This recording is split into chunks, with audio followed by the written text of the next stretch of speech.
In a world of givers and takers, Specialist Cashley was certainly a giver.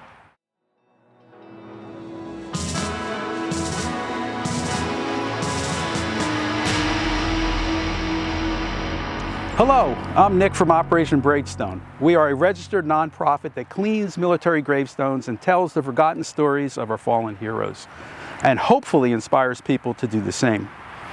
Today, we're here on a crisp fall morning at Holy Sepulchre Cemetery in Glenside, Pennsylvania to honor Specialist John Cashley, who was a compassionate young man deeply committed to his family. He left high school to work 2 jobs when his father fell ill. He could have claimed the family hardship, but was committed to serve his country when called to do so. While in basic training at Fort Bragg, he played Santa Claus for disadvantaged kids and spearheaded a program to give toys to them. While in Vietnam, he tried to spread joy to the Vietnamese children. He wrote home asking his family to send hard candy and bubble gum for the kids. He gave $10 a week, which was 15% of his salary, to support a Vietnamese orphan, while all along sending money back home to help his parents pay their mortgage. In a world of givers and takers, Specialist Cashley was certainly a giver, and he ultimately gave his life for our freedom during the fierce Battle of Y Bridge. He deserves a respectable monument, and his story should never be forgotten. I really want to get his marker clean before it becomes too cold, because December 14th is Wreaths Across America, and I will make sure that he has a wreath. So please join me as I clean his gravestone and tell his heartwarming story. And please be sure to stay on to the end of the video when I will lay his wreath and say some parting words. And as always, thank you for tuning in. John Edward Cashley was born on September 19, 1947, in the Northern Liberty section of Philadelphia. This was a very ethnically diverse industrial area full of factories and breweries. His father, James, the son of English immigrants, and his mother, Marie, were also born in Philadelphia. They married when both were teenagers, and John's oldest brother, James Jr., was born a few months later. He had one other older brother, Thomas, an older sister, Marie, and a younger brother, Joseph. To date, all are no longer with us. John's father worked at a food processing company, but by 1950, when John was 3 years old, he was unable to work due to a severe illness. His mother was too busy to work since she was caring for her sick husband and 5 young children. The 1950 census shows that the only breadwinner in the household was James's brother Francis, who was living with the family and worked in a candy factory. A few years later, the family moved to the Fair Hill section of North Philadelphia. My grandparents' house was less than 2 blocks away. I spent every summer of my childhood there, and I can tell you it was a great, close-knit neighborhood. John completed Catholic grade school at St. Edward's Parish. He went on to high school but never graduated. His father had open heart surgery, and John had to begin full-time work to help provide for the family. He worked by day at a restaurant washing dishes, and at night at a gas station pumping gas. He then went on to a more lucrative job as a press operator as he continued to help pay the family bills. During this hard time, John quickly matured, developing a profound sense of compassion and a desire to help others, especially children. Since his early childhood was affected by family hardship, he could easily empathize with the struggles of misfortunate children. When John was 19 years old, he received his draft notice to serve in Vietnam.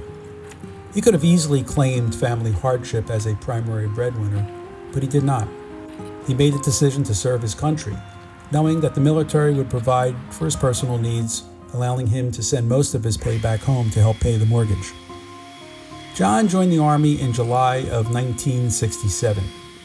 When he left home to begin basic training at Fort Bragg, North Carolina, he took with him his empathy for the misfortunate and the desire to help others. While at Fort Bragg, he convinced a bunch of his buddies to start a program providing toys for poor children during Christmas. They set up a Santa's workshop to collect and fix old toys. The campaign sparked local interest. A newspaper near the base described John as the GI who played Santa in his spare time. And they went on to describe his concern for underprivileged children. John completed basic training and was given the rank of Specialist 4. This designation was above that of Private First Class and involved specialized technical and leadership skills. He was assigned as a rifleman to Company B of the 5th Battalion, 60th Infantry Regiment of the 9th Division, also known as the Old Reliables. Specialist Cashley was deployed to Vietnam on February 5, 1968, just 5 days after the start of the Tet Offensive. The Tet Offensive was a coordinated series of surprise attacks launched by the Viet Cong against over 100 cities and outposts in South Vietnam on the Vietnamese New Year called Tet. Because this holiday was traditionally a time of ceasefire, the South Vietnamese and American forces were caught off guard. There were 3 phases of the Tet Offensive, occurring over 9 months, from January to September of 1968. During the offensive, Specialist Cashley's company was positioned on the outskirts of Saigon. But before joining them, he was required to complete a 3-day intensive training program called the Old Reliables Academy. This program was designed to help the soldiers of the 9th Infantry acclimate to Vietnam and understand what they were about to face. The first and third days involved practical training skills for battle. The second day was classroom instruction that covered sensitive issues such as the rules of the Geneva Convention and the characteristics of the Vietnamese people, their feelings, loyalties, convictions, and aspirations. The soldiers learned specific Vietnamese phrases. The goal of the training was to give the soldiers a better understanding of the civilians. I've watched firsthand accounts of soldiers who were led to believe that when they arrived in Vietnam, they would be welcomed as liberators and protectors by the local people. But this was often not the case. The North Vietnamese heavily influenced the South Vietnamese. These were their countrymen who looked like them and spoke the same language. Many of the South Vietnamese distrusted the foreign forces. They did not look like them or speak their language. In turn, the American soldiers did not completely trust the locals. Any type of interaction was risky and potentially dangerous. But that did not stop Specialist Cashley. The newspapers reported that he continued to play his role as Santa Claus.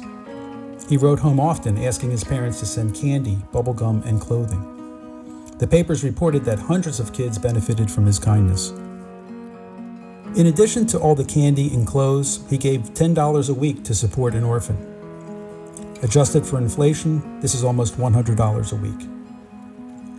This is a sizable amount of money when you think about the low wage that the soldiers earned and the fact that he was sending the majority of his pay back home to help his family.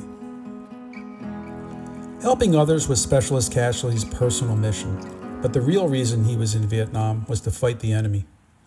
The United States was at its peak military involvement when he arrived in Vietnam, with over 500,000 soldiers deployed. This coincided with the fiercest fighting of the war. The first phase of the Tet Offensive was fully underway and ended 3 weeks later. Between the first and second phases of the Tet Offensive, the major fighting stopped while both sides regrouped and consolidated. But it was a time of significant tension and uncertainty, and not entirely peaceful.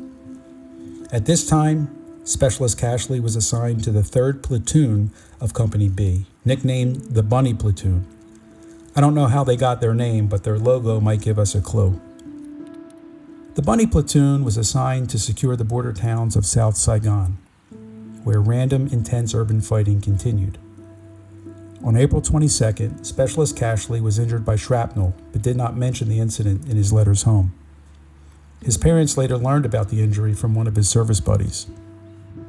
On May 5, 1968, the North Vietnamese Army launched the second phase of the offensive, also called the Mini-Tet, or the May Offensive.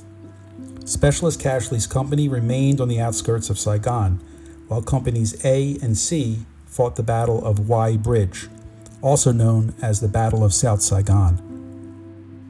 The Y Bridge, named for its resemblance to the letter Y when viewed from above, became a focal point of intense fighting.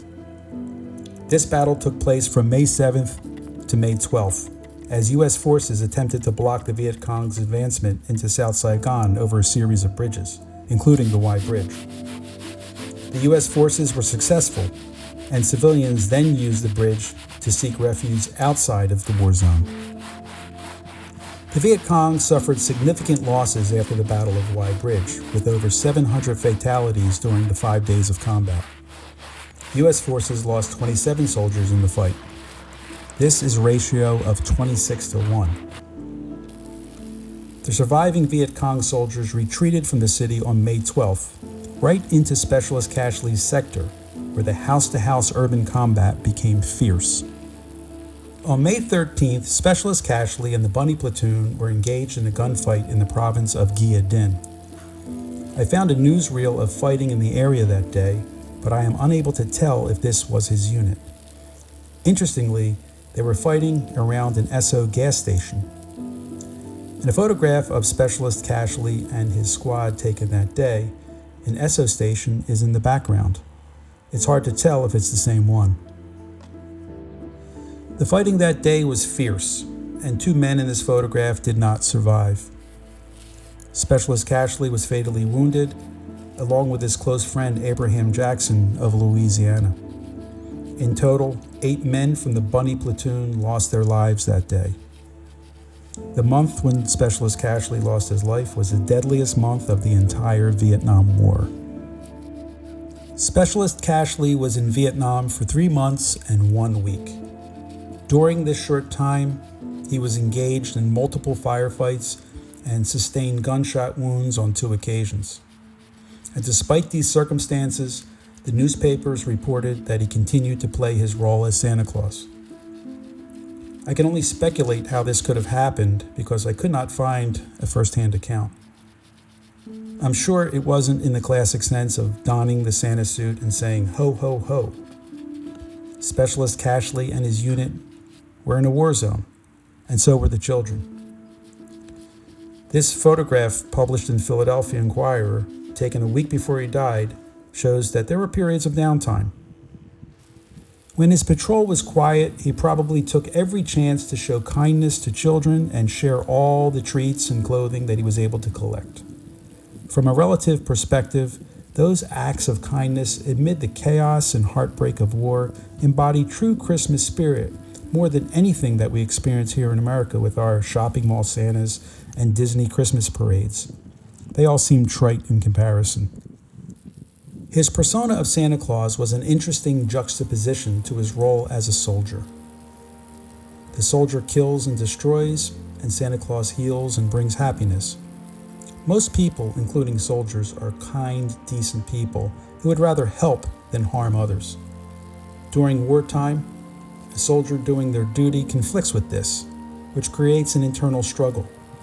One way to deal with that struggle is by being kind to people in need. In his last letter home, Specialist Cashley tells his mother, "You don't know why I'm here, but I do. You have to be over here to know. Keep praying and don't worry." These words were written 2 days before his death. Specialist Cashley left this earth at the young age of 20. His short life reminds us that greatness isn't measured by the years we are given, but by the love we share and the lives we touch. His kindness wasn't just part of his character, it was who he was. May he rest in peace.